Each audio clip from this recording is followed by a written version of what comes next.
ناظرین آداب، نظامت فاصلاتی تعلیم مولانا آزاد نیشنل اردو یونیورسٹی کے اس تعلیمی پروگرام میں آپ تمام کا خیر مقدم ہے۔ یہ programme B A Islamic studies سال سوم کے ان طلبہ و طالبات کے لیے ہے جنہوں نے علوم و فنون میں مسلمانوں کی خدمات کے پرچے کو منتخب کیا ہے۔ اس تعلیمی پروگرام میں آج ہمارے گفتگو کا موضوع ہے علم طب و کیمیا میں چند مسلم سائنسدانوں کی خدمات، جس کے تحت ہم علم طب و کیمیا کی تاریخ اور اس میں مسلم سائنسدانوں کی خدمات پر گفتگو کریں گے۔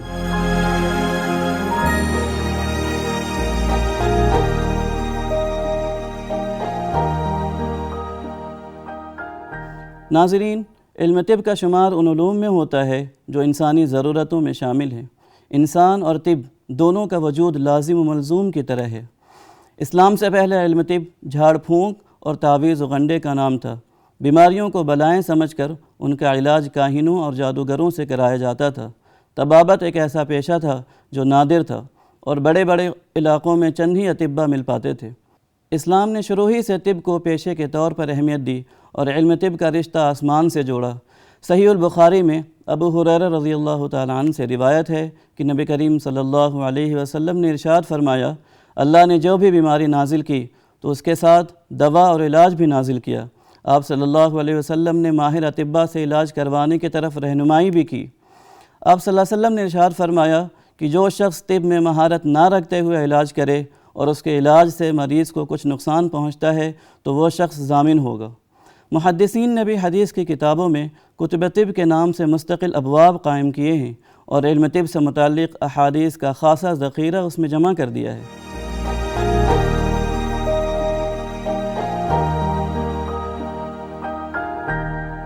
عزیز طلبہ، آج کے اس پروگرام میں ہم علم طب و کیمیا میں چند مسلم سائنسدانوں کی خدمات پر گفتگو کریں گے، جس کو ہم نے 3 حصوں میں تقسیم کیا ہے۔ علم طب اسلامی عہد میں، علم طب مسلم سائنسدانوں کی خدمات، اس میں 2 شخصیات شامل ہیں، ابوبکر زکریا رازی، علاء الدین ابن النفیس، اور پھر علم کیمیا کا تعارف، جس میں جابر بن حیان کی خدمات کا جائزہ لیا جائے گا۔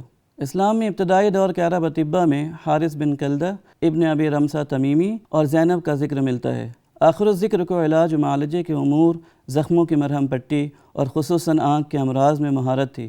ایسے ہی غیر عرب اطباء میں ابن وصال دمشقی اور عبد الملک بن ابہر کنانی کے نام ملتے ہیں۔ ابن وصال امیر معاویہ کے طبیب خاص تھے اور مفرد و مرکب دواؤں کے بنانے میں مہارت رکھتے تھے۔ عباسی عہد میں علم طب میں جندی شاہ پور کے سریانی اطباء نے نہایت گراں قدر خدمات انجام دیں اور عالم اسلام میں طب کے فروغ میں اہم کردار ادا کیا۔ جندی شاہ پور کے اطباء میں جرجیس بن جبرائیل نامی طبیب کا تذکرہ ملتا ہے، جسے ابو جعفر منصور کے علاج کے لیے بغداد آنے کی دعوت دی گئی تھی۔ اس نے منصور کا علاج کیا اور منصور نے بدلے میں نہایت اکرام کا معاملہ کیا۔ جرجیس نے ایک عرصے تک منصور کی خدمت کی۔ طب میں ان کی تصانیف میں مورخین نے کتاب الکناشہ کا ذکر کیا ہے، جس کو حنین ابن اسحاق نے عربی میں ترجمہ کیا۔ ہارون رشید نے جرجیس کے بیٹے بختیشو کو بغداد آنے کی دعوت دی اور اس کو رئیس الاطباء کا لقب عطا کیا۔ اسی دور میں جبرائیل بن بختیشو کو علم طب میں شہرت حاصل ہوئی۔ وہ ہارون، امین اور مامون کے دربار سے وابستہ رہا۔ بختیشو نے مختصر کتاب الکناشہ اور کتاب التذکرہ تصنیف کی۔ ہارون کے دربار سے ابو قریش عیسیٰ، عبداللہ طیفوری وغیرہ اطباء بھی وابستہ تھے۔ اسی طرح حنین بن اسحاق بھی ایک مشہور طبیب تھے۔ مامون نے جب بیت الحکمت قائم کرنے کے لیے روم کے بادشاہ سے یونانی اور رومی کتابوں کے ذخائر منگوائے تو وہ حنین ہی تھے جنہوں نے بڑی تعداد میں ان کتابوں کو عربی میں منتقل کیا۔ خاص کر جالینوس کی کتابیں انہی کے اصلاح اور ترجمے سے منظر عام پر آئیں۔ حنین نے مامون سے لے کر متوکل تک خلفاء کے درباروں میں رسوخ حاصل کیا۔ ان کی کتابوں میں کتاب المسائل ہے جو علم طب کی بنیادی کتابوں میں شامل ہے۔ ایک دوسری کتاب کتاب العشر مقالات فی العین ہے۔ تیسری کتاب کتاب التریاق ہے۔ اسی طرح حنین کی تصانیف کی تعداد 60 تک پہنچ جاتی ہے۔ عہد امیہ اور عباسیہ میں علم طب پر مترجمین کا غلبہ رہا، جو عام طور سے عیسائی، مجوسی، یہودی اور سابئی مذہب کے ماننے والے تھے۔ لیکن جلد ہی مسلمانوں نے اس علوم کی طرف توجہ دی اور ان علوم کو حاصل کیا اور پھر اپنے اساتذہ پر بھی سبقت لے گئے، جن میں ابن سینا، زکریا رازی، ابن النفیس، ابو القاسم زہراوی، ابن الجزار، ابن زہر وغیرہ مشہور اطباء شامل ہیں۔ چونکہ ہمارے نصاب میں صرف 2 اطباء رازی اور ابن النفیس شامل ہے، لہٰذا آج ہم انہی دو پر گفتگو کریں گے۔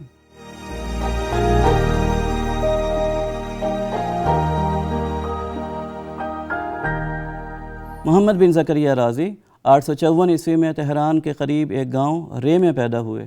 ابتدائی نشوونما رے میں ہوئی۔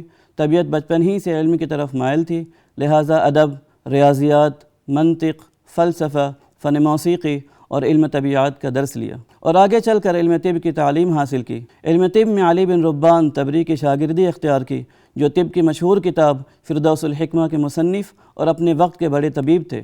محمد بن زکریہ رازی کے زمانے میں بغداد میں بیت الحکمت کے توسط سے یونانی، ایرانی، ہندی اور مصری زبانوں کی طبی کتابوں کا عربی میں ترجمہ ہو چکا تھا۔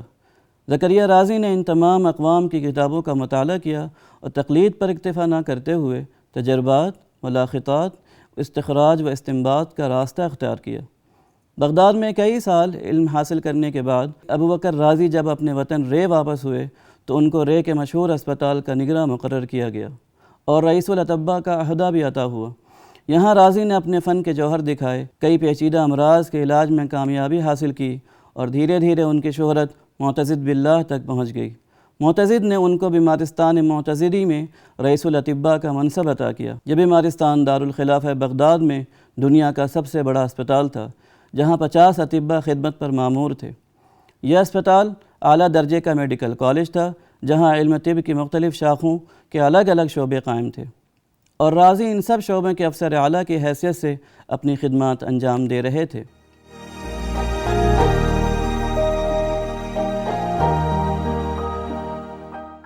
عصر حاضر میں معالجے کا جو طریقہ رائج ہے، یہ رازی ہی کی ایجاد ہے۔ رازی کا قول یہ ہے کہ طبیب کو چاہیے کہ مریض کو صحت کی امید دلاتا رہے، اگرچہ خود اس کو امید نہ ہو، کیونکہ بدن کا مزاج نفس کے مزاج کے تابع ہوتا ہے۔ ان کا یہ بھی قول ہے کہ مریض کو کسی ایک قابل اعتماد طبیب سے ہی علاج کروانا چاہیے۔ جو شخص ایک سے زائد اطباء سے علاج کرواتا ہے، وہ ان تمام اطباء کی غلطیوں کا شکار ہوتا ہے۔ رازی نے علم طب کی بنیاد تجربے پر رکھی اور اس کے مقابلے میں یونانی نظریات کو رد کر دیا۔ رازی نے قدیم اطباء کی کتابوں پر تنقید کی۔ اپنی کتاب الشکوک والمناقضات التی فی کتب جالینوس میں انہوں نے مشہور یونانی طبیب جالینوس پر تنقید کی ہے، جس میں جالینوس کی غلطیوں اور غلط ہونے کے اسباب کو نیز اس کے مقابلے میں صحیح تجربات کو ذکر کیا ہے۔ اپنی دوسری کتاب الحاوی میں رازی نے امراض اور ان کی تفصیلات کو ذکر کرنے کے بعد کئی جگہ تجارب المارستان کا عنوان قائم کر کے اسپتال کے تجربات کو تفصیل سے ذکر کیا ہے۔ رازی کا طریقہ معالجہ یہ تھا کہ آپ مریضوں سے بہت سارے سوالات کیا کرتے تھے، مرض کے متعلق ہر چھوٹی بڑی بات دریافت کرتے۔ رازی کا کہنا تھا کہ ایک طبیب کو چاہیے کہ بیماری سے متعلق جو کچھ بھی اندرونی یا بیرونی اسباب ہوں ان کو مریض سے دریافت کرے اور اس کو ہرگز ترک نہ کرے۔ اس کے بعد وہ مریض کی کیفیت دیکھتے، درجہ حرارت اور نبض کا معائنہ کرتے، اگر ضرورت ہوتی تو اسپتال میں داخلہ لیتے اور اپنی نگرانی میں مسلسل دیکھ ریکھ کرتے۔ مرض کے اسباب معلوم کرنے اور علاج کے تشخیص کے لیے تمام معلومات نوٹ کرتے۔ ان کی کتابوں میں ہم کو مریض اور مرض سے متعلق باریک سے باریک باتوں کو اہمیت کے ساتھ نوٹ کرنے کے عجیب و غریب نمونے ملتے ہیں۔ ابوبکر رازی پہلے شخص ہیں جنہوں نے حیوانات پر تجربے کیے۔ انہوں نے اس کے لیے بندر کا انتخاب کیا۔ بعض دواؤں کے تجربے پہلے انہوں نے بندروں پر کیے، پھر جب ان دواؤں کی صلاحیت اور ان کے اثرات وغیرہ کے بارے میں اطمینان حاصل کر لیا تو انسانوں پر اس کا استعمال کیا۔ رازی نے اپنی کتاب الحاوی میں زہر کا ذکر کرتے ہوئے عنوان قائم کیا ہے، جس میں انہوں نے یہ بتانے کی کوشش کی ہے کہ زہر کو دیکھنے یا کھانے سے حیوانات میں کیا علامتیں پائی جاتی ہیں۔ نیز انہوں نے ایسے حیوانات کی نشاندہی بھی کی ہے جن میں مور، شتر مرغ، کوا، بندر اور نیولا وغیرہ شامل ہیں۔ ناظرین، ایک امریکی مورخ و فلسفی ول ڈیورانٹ نے اپنی کتاب قصۃ الحضارہ میں لکھا ہے کہ رازی پہلے شخص ہیں جنہوں نے پارے سے مرہم تیار کیا اور زخموں کو سینے کے لیے بلی کے آنتوں کا دھاگے کے طور پر استعمال کیا۔ رازی نے سب سے پہلے شریان سے جاری ہونے والے خون اور ورید سے جاری ہونے والے خون کے درمیان فرق کو واضح کیا۔ رازی ہی نے سب سے پہلے چیچک اور خسرے کا تعارف پیش کیا اور اس سے متعلق عوام کے غلط خیالات و اعتقادات نیز شعبدہ بازوں کے خیالات کی تردید کی اور حکیمانہ طریقے سے ان امراض کی تفصیلات تحریر کی اور علاج و معالجے کی ترکیب بتائی۔ اس مرض سے متعلق ان کا اہم کارنامہ یہ ہے کہ انہوں نے چیچک کا ٹیکہ ایجاد کیا۔ رازی نے چیچک و خسرہ پر ایک کتاب الجدری والحسبہ تصنیف کی، جو شاید اس موضوع پر سب سے قدیم ترین تصنیف مانی جاتی ہے۔ یورپ میں اس کتاب کی مقبولیت کا اندازہ اس بات سے لگایا جا سکتا ہے کہ 1498 سے لے کر 1866 کے درمیان یہ کتاب 40 مرتبہ لندن سے چھپی اور یورپ کے کئی زبانوں میں اس کا ترجمہ بھی ہوا۔ رازی پہلے طبیب ہیں جنہوں نے سب سے پہلے ٹھنڈے پانی سے بخار کا علاج کیا۔ ایک جرمن مصنف المان نے لکھا ہے کہ رازی الرجی کے مرض کو دریافت کرنے والے پہلے طبیب تھے۔ انہوں نے الرجی کا مرض گلاب کے پھول کے ذریعے دریافت کیا، جو بعض اشخاص کو نزلہ زکام میں مبتلا کر دیتا ہے۔ رازی نے گلاب کے پھول کی الرجی کے بعد لہسن اور پیاز سے ہونے والی الرجی بھی دریافت کی۔ رازی نے تقریباً 150 امراض کے نام اور علاج بتائے ہیں۔ محمد بن زکریا رازی نے ہمیشہ نباتات سے علاج کرنے کو دواؤں سے علاج کرنے پر ترجیح دی۔ رازی نے طبیبوں کو یہ مشورہ دیا کہ اگر تم غذا سے مرض کا علاج کر سکو تو دوا سے مت کرو، اور اگر مفرد دوا سے کر سکو تو مرکب دوا سے مت کرو۔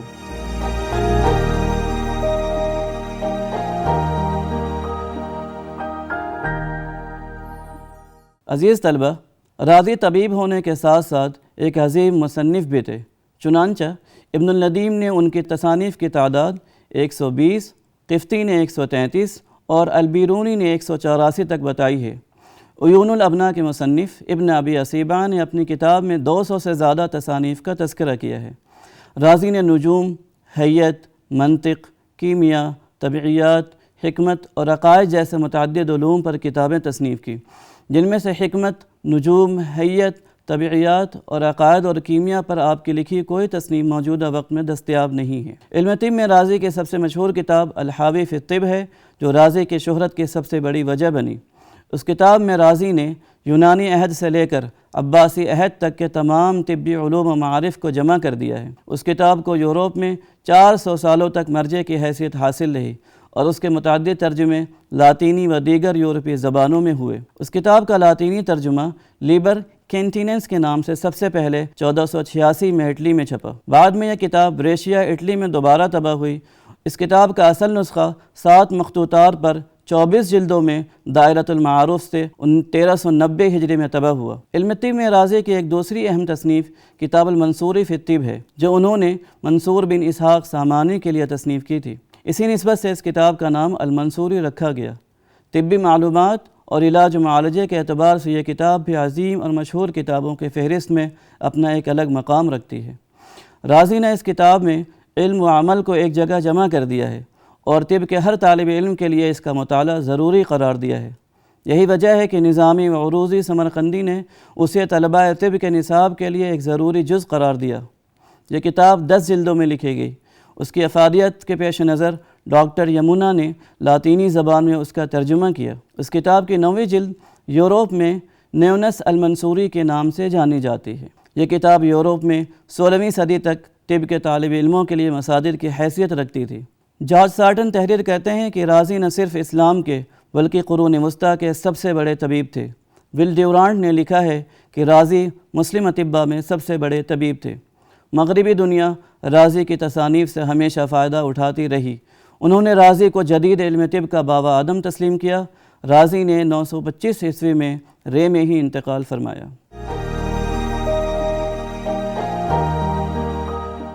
عزیز طلبہ، اس سبق سے ہم نے جانا کہ علم طب و کیمیا میں مسلم سائنسدانوں نے اپنے علم و عمل کے بنا پر گراں قدر خدمات انجام دی۔ زکریا رازی کی خدمات سر فہرست ہیں۔ انہوں نے علاج و معالجہ، تجربات اور اپنی تصانیف کے ذریعے اس فن کی خدمت کی اور اس فن میں کارہائے نمایاں انجام دیے۔ مزید معلومات کے لیے آپ ان کتاب کا مطالعہ کر سکتے ہیں۔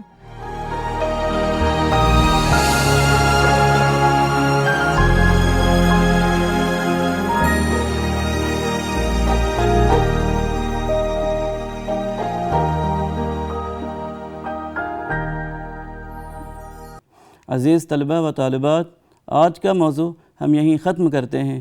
اگلے سیشن میں پھر ملیں گے ایک نئے موضوع کے ساتھ۔ تب تک کے لیے اجازت دیجیے۔ آداب۔